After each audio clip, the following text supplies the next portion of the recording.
Folks. All right, so this is what we're talking about, which I speak in the royal, we just talked about a few days ago, but the comic book pros, and I'm using my fingers to make those air quotes about pros because they act like anything but, usually when you say pro, you think, oh, they're going to be an adult. They're going to act like an adult. They're going to keep their politics out of something. Like in any industry, you talk to somebody, it's like you don't expect them to suddenly on either side suddenly go off about like Trump or Biden or Hillary or lizard people, running the world from underground bunkers. You expect them to act like adults and keep their kind of crazy and their axe grinding stuff a little bit below the surface until you know them, because you're in a buyer-seller relationship. You're trying to sell something. And you don't start talking about something that's like a clear binary, like something like politics is a clear binary, especially now. You wouldn't just come out and say, I'm for team A or for team B, because you're gonna alienate the customer, which is what you don't want to do. As Michael Jordan said, Republicans buy shoes also. So this is dealing with Fiendish by Irene Strychalski. It's a Polish sounding last name, that I think she's maybe only half Polish. I think she's some sort of Asian. And she's selling a comic on Indiegogo. It looks fantastic. And it's like, oh, that's kind of the end of the story. Just like a fun comic. Kind of reminds me of before the woke time type of comics. A little action fantasy type of thing. It's attractive people doing exciting things. That's the graphic novel. It should do very well. How can we screw it up? Oh, let's take somebody who enjoys what they're doing and let's just stomp all over their dreams. Let's just crap all over it and try to prevent them from making money and feeding their family and doing the things they need to do. Oh, why would you want to do that? Well, that's where the comic book professionals enter the story. Because there's a lot of mental illness in comics.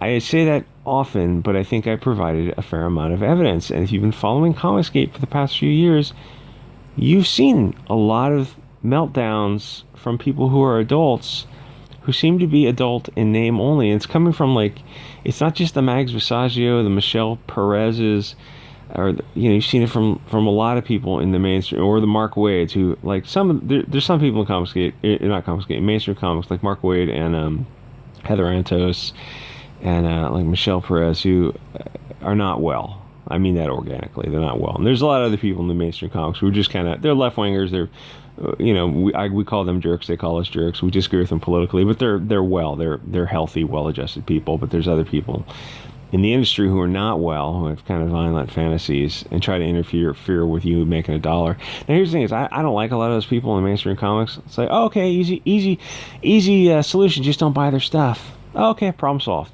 I wouldn't try to call up wherever they're selling and try to interfere with them putting food on the table, because that's what a sociopath does. Oh, I don't like Mark Wade. He's totally dead to me. I would never support anything he does.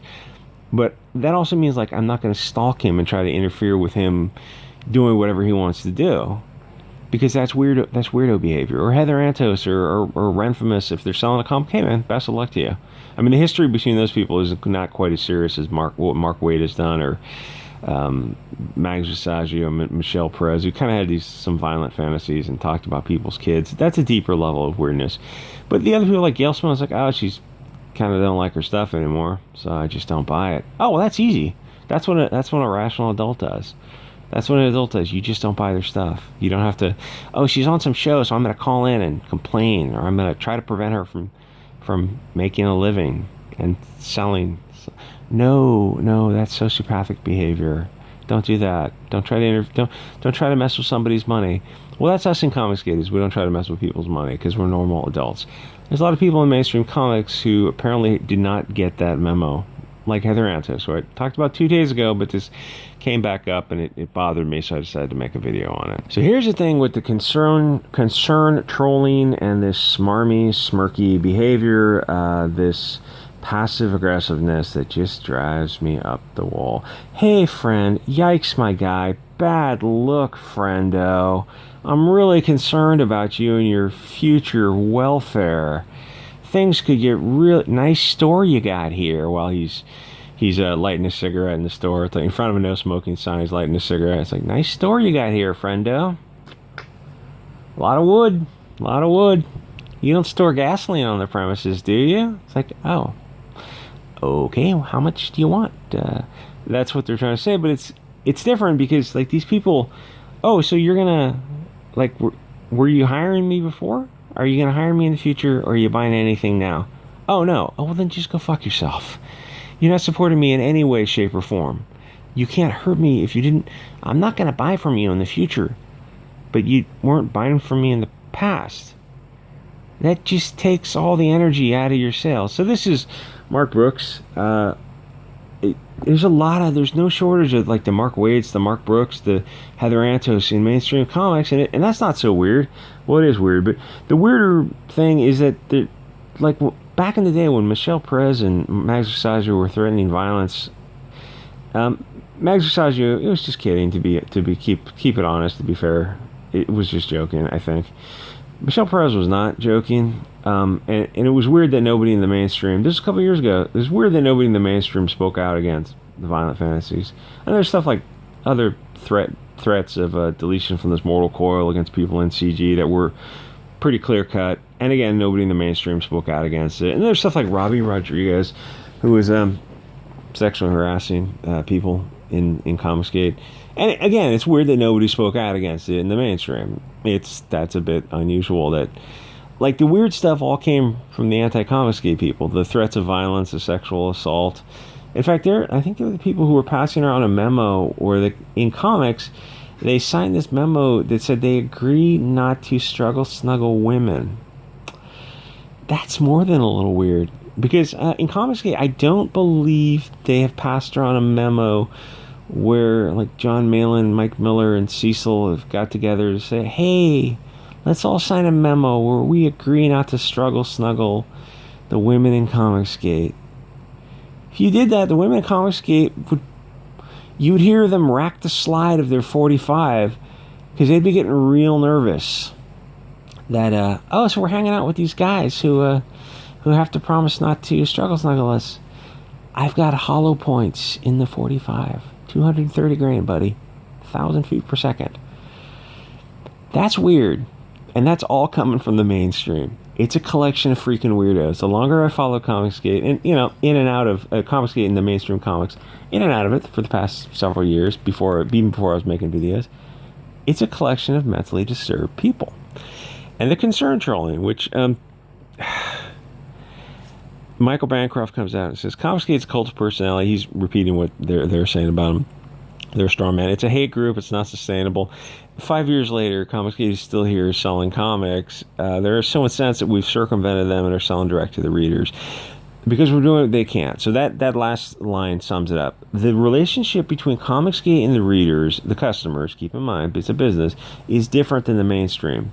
Because it's a more intimate relationship. It's a smaller relationship. There's a level of respect because you're looking the customer, you're right in the same chat room with the customer. It's different. Things are different where the mainstream comics pros, and there's air quotes for that, are a step removed because they feel they're working for somebody who's selling comics to a store and then the customer is buying it. So they feel several steps removed. So the whole psychology is different. But listen, it doesn't matter if you're a reasonable adult. You should know that you're ultimately dealing with the end user. And social media takes away a lot of the walls behind, I don't want to say celebrities, but people who are public figures and the people who are the customers. Like, you're right on social media with them. You can interact with them in person. As they get bigger and bigger, it gets less and less frequent, but you always have that potential. And the people in mainstream comics seem to have forgotten that, where the people in Comicsgate are like, I appreciate every sale. Thank you for buying my comic.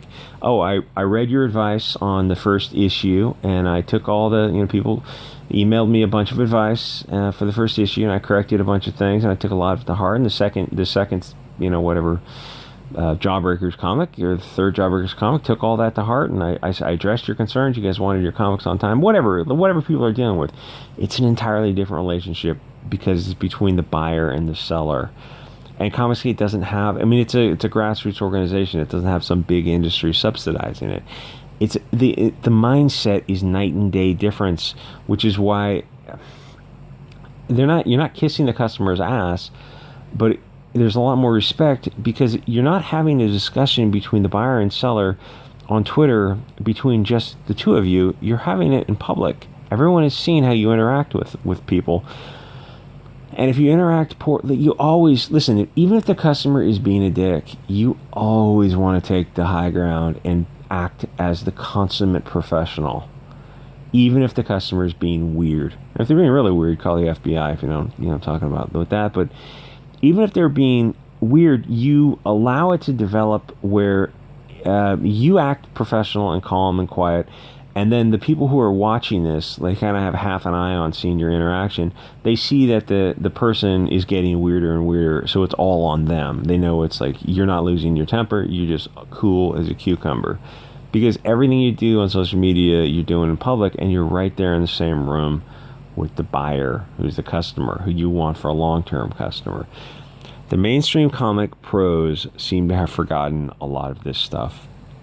I don't know why. You'd have to talk to Ethan, Mike Miller, Doug TenNapel, John Malin, people who have worked in the industry, about why it seems to or attract like the Mark Waid situation. I followed him for a few years, like his machinations behind the scenes, reports of him just having like going to comic book stores and just throwing conniption fits and doing all kinds of weirdo stuff online. In fact, there was a lawsuit on one of the occasions of tortious interference, but we saw the behavior firsthand where like this guy. He was a guy who called just some guy. He was a black guy, essentially a German of the 1930s. Oh, but he saved himself from a defamation suit by saying allegedly. Mark Waid, it makes you look like a weirdo with mental issues.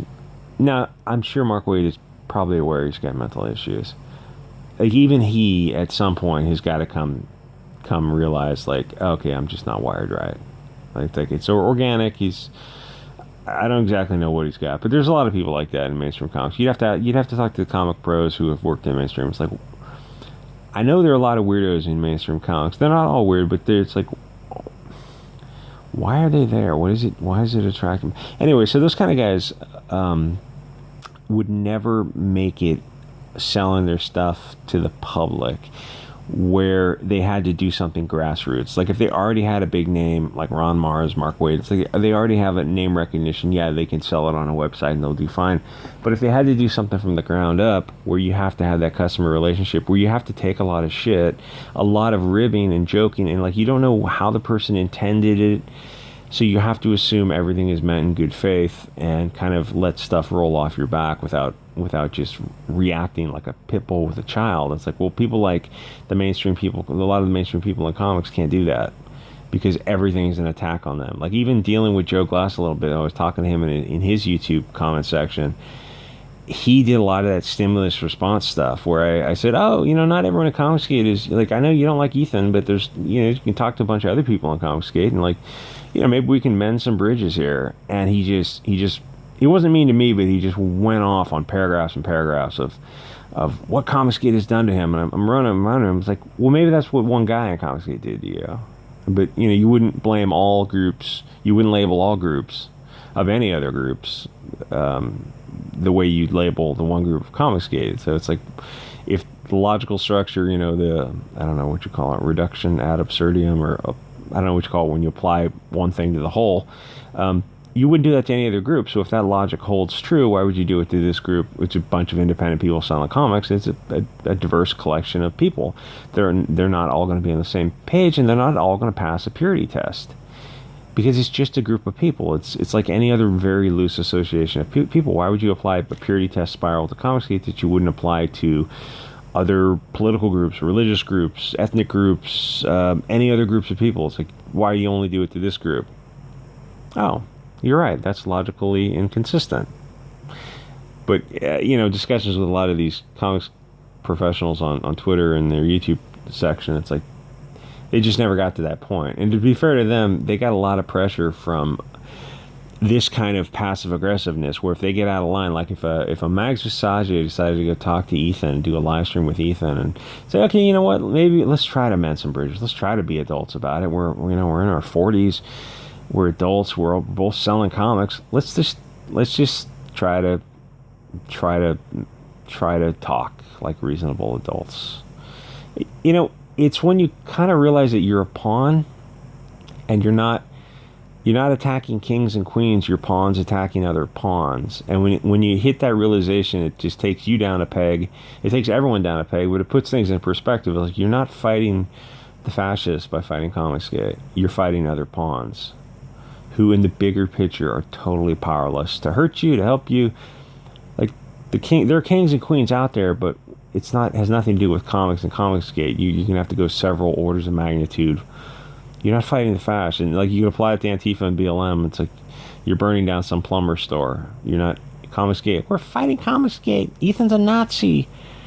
No, he's just a boomer. Like, you want to fight your real enemy, you'd go fight the bankers, the media moguls, or the tech companies, people who are controlling, or your politicians. You'd seek constitution protected activity, redress of grievance from your representatives, your legal representatives. Like, all the time you spend fighting Comicsgate, it's like, oh, why don't you talk to your city council? If you have, why don't you talk to your mayor, your governor official, your governor, something that, like, the people who control the narrative, control the movement of money, and control the political machinations of the state. Like, no, we're going to spend hours a week fighting Comicsgate. Well, you've been subverted. You've been tricked into wasting time that doesn't accomplish anything. Because Comicsgate actually monetizes their stuff. They sell comics and they sell YouTube advertising space. You guys are just wasting time. So it's weird that they do it. Anyway, check out Fiendish on Indiegogo. Fiendish Part 1 and 2. I think Part 1 is sold out, but Part 2, like I said, looks even better than Part 1. And I will see you guys all next episode.